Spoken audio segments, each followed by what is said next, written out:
Hey everybody, Shane here, Shoebox Legends. Thanks for tuning in for a quick pickups video today.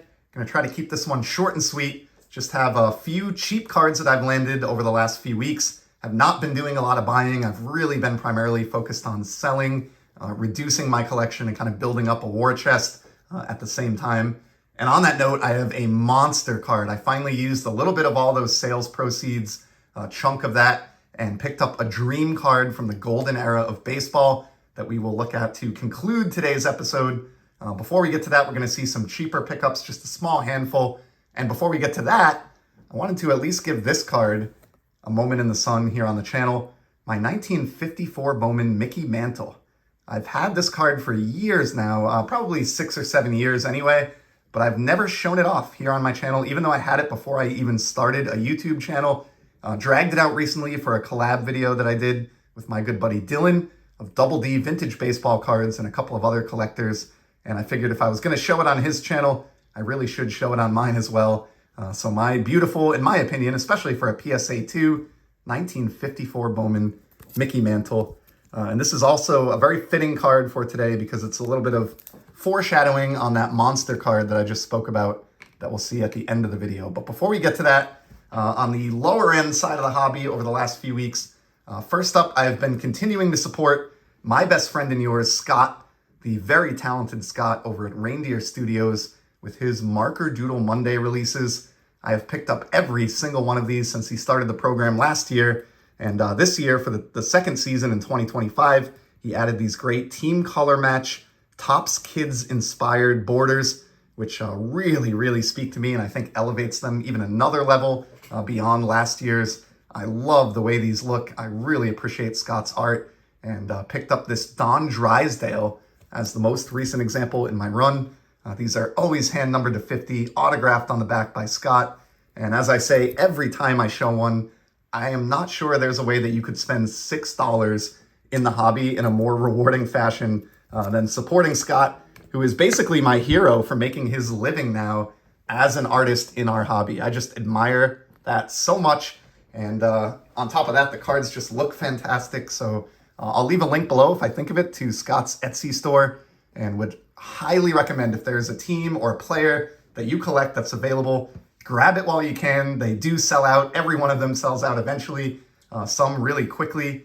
And again, just $6 and an incredibly rewarding purchase. And I love having my collection of those. So Skaght, keep up the great work. And I can't wait to see who else gets represented on Marker Doodle Mondays as the season unfolds here. And then I have, looks like just a small handful, as I said, of cheap pickups, and then we'll get to the one monster card. Got a shout out here to my buddy Dom over at Staven Sports, and he also does the Solo Shots podcast, which is also available here on YouTube and a great way to keep up with current events in Major League Baseball. But Dom is a good friend of mine. We actually attended a show together in person earlier this year in Rhode Island, which is really rare for me. I do not get to many shows at all. So Dom kind of got me out of my shell there. But we text frequently about the hobby, and he sent me a link to this card a couple weeks ago now, and it was a mislisted card. So for whatever reason, the seller had this listed as a Topps Platinum Max Scherzer from 2021. But it is clearly, as you can see, a Topps Black parallel. One of my favorite modern parallels to collect. Numbering goes up by 1 each year. Back in 2021, these were numbered to 70. And anyone that collects these can tell you, but they're exceedingly difficult. To me, they kind of strike that perfect balance between affordability and scarcity. They're a real challenge to find.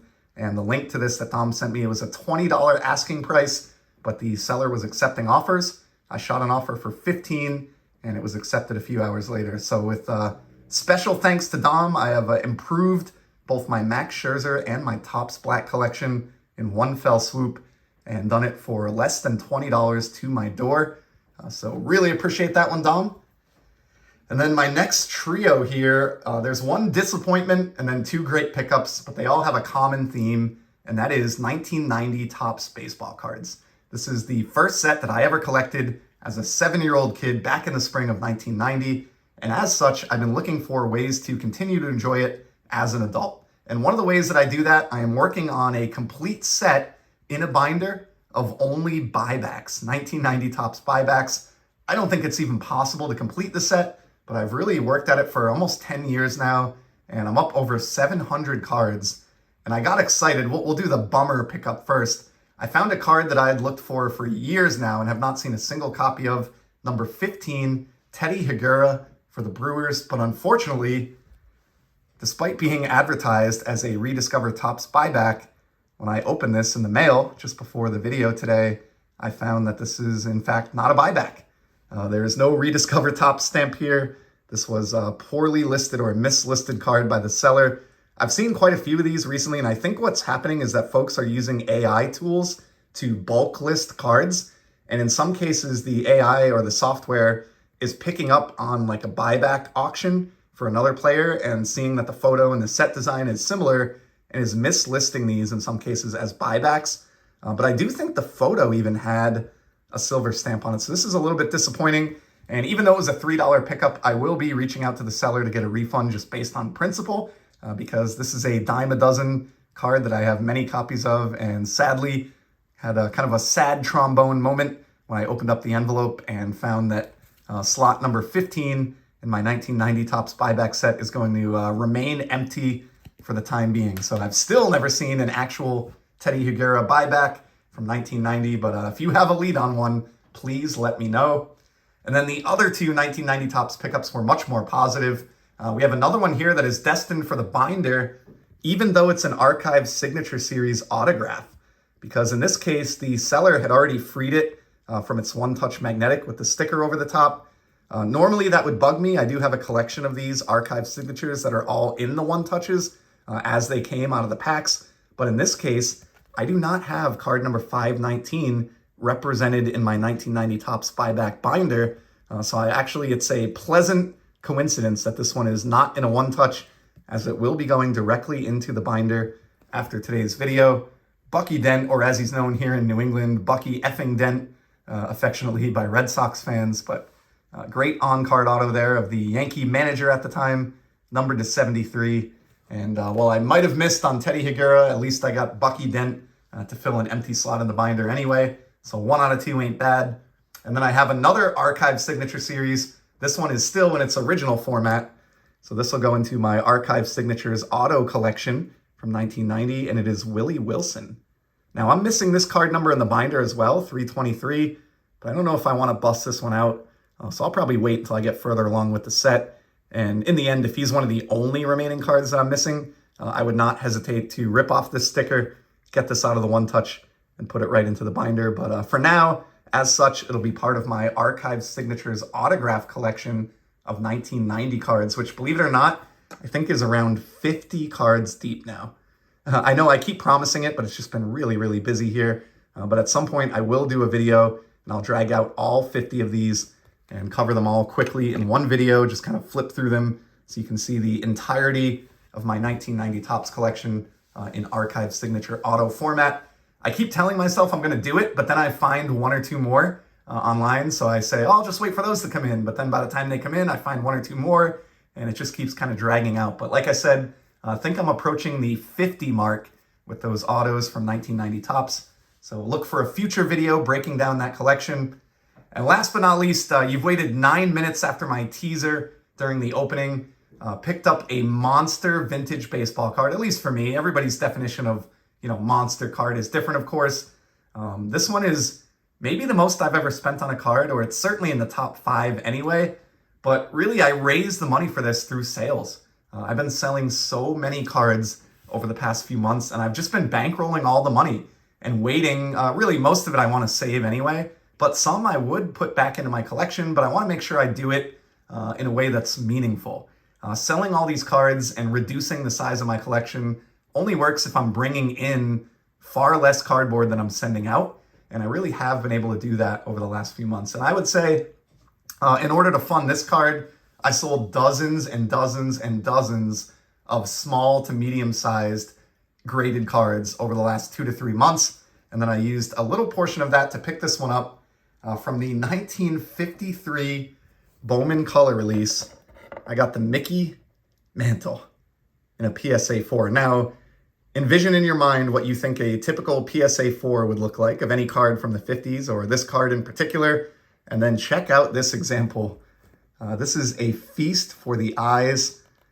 maybe his best image on any card that I can think of, at least from, playing era stuff. I've always loved this. I've always wanted a copy for myself, but it's not a cheap card to obtain. And prior to me doing all these sales, it's a card that I really wouldn't be able to afford on my standard card budget, at least not, without going maybe like many months or a year without buying cards, which is really, really difficult to do. But thanks to all the sales that I've been making, this kind of became a reality. And I could not be happier. I found this on eBay, but I ended up getting in touch with the collector, who's a really well-known guy on the PSA set registry. Found his email address. We started going back and forth, and we reached a deal on this. It was a little bit dramatic, I would say, in terms of its route here to the Northeast. Obviously, I did not have eBay protection behind me as the buyer on this because we did this privately through PayPal. And in fact, I maybe shouldn't say this, but I sent them friends and family to save him some of the fees. And so I was a little bit nervous because this got held up in the mail. And at one point, there was about a 5 or 6 day period where this had no tracking updates at all, other than the fact that it was in the system and delayed. So I was kind of sweating it out for a few days, but finally made it here earlier this week, and I could not be happier. It might have been late last week. Could not be happier with the way this turned out. This is my dream copy of this card. I will never need to upgrade it. I don't care about the number on the flip, as all of you know who have been by here with any frequency over time.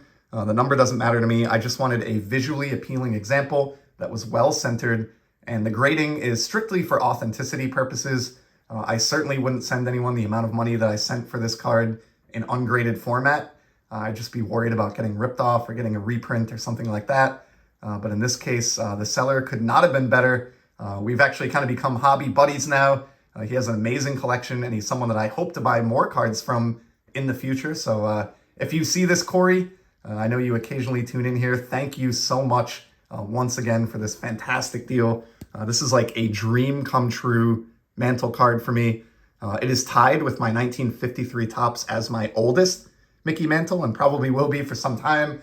Sadly, as much as I'd love to own one someday, I don't see the 52 Topps or the 51 Bowman in my immediate future, or even my near-term future or medium-term future, but who knows what'll happen down the road. But for now, I'm just eternally grateful to have this. I think it is stunning. I could not wait to show it off here on video. And it means even more to me being a culmination of many, many hours of hard work, selling cards and having kind of the determination to stick with it, the discipline not to buy a ton of cards with the money that I'm getting back, and withholding and waiting and not blowing my money on smaller things. It's not easy to do. There's a tendency in the hobby to always want to be adding more and buying more. And I have certainly been that type of collector across my first 18 years or so in the hobby. But this is an example of what happens when I show discipline and a lot of elbow grease and hard work, and many trips to the post office went into funding this, and it makes me appreciate the card even more. So I now have a nice little 2-year Bowman run going. Got the 53 Bowman color and the 54 Bowman Mantle. May add to those in the future. I don't feel the need to complete a Mantle run. I don't really try to aim for player runs of anybody anymore. But in this case, just a dream copy of a card that I have always wanted, and could not be happier with how that transaction turned out. And honestly, if anything, it just motivates me to do even more selling, to try to acquire some of those cards that always kind of felt beyond my reach up until the recent past. So that's going to be a wrap for today's video. Did not mean to go 14 plus minutes, but if you made it to the end, I truly appreciate all of your support. I'll be back soon here with some more content. In the meantime, I hope you're all enjoying the summer and enjoying the hobby. Take care.